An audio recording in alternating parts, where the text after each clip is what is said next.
So, ito yung Sentibiyahe website. Una, gumawa muna tayo ng account.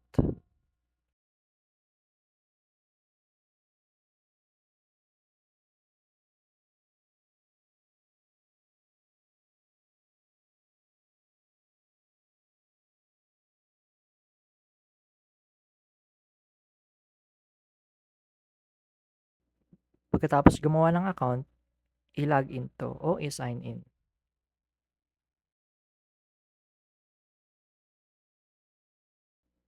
Pwede tayong gumawa ng ating form o kaya piliin itong form na may ready-made questionnaires.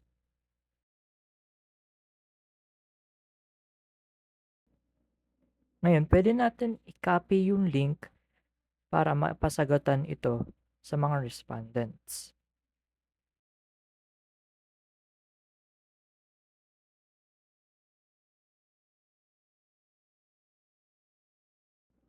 Sagutan naman natin ang mga questions dito sa form.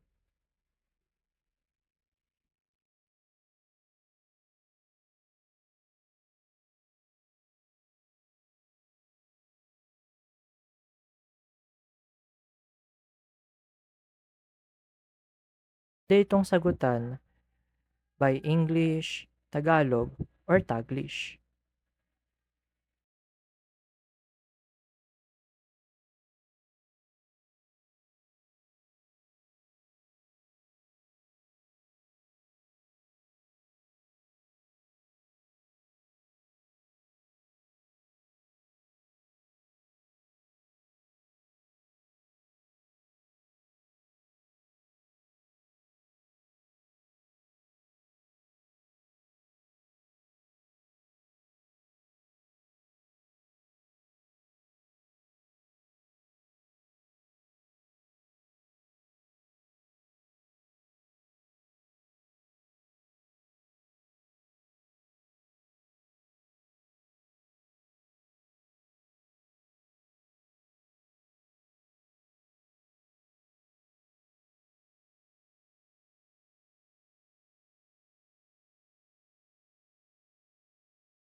Pagkatapos sagutan, click lang natin ang Submit Response. Balik tayo sa Sentibiyahe website at pindutin ang Sentiment Dashboard. Ngayon, tingnan natin ang resulta. Dito makikita natin ang net sentiment score per dimension. Dito naman natin makikita ang analysis conclusion sa overall dimension o specific dimension. Dito naman natin makikita ang sentiment overall rate per positivity, neutral, or negative. And each question ay makikita natin ang mga responses at kung anong type of polarity sila na-categorize. Makikita din natin dito ang sentiment analysis conclusion.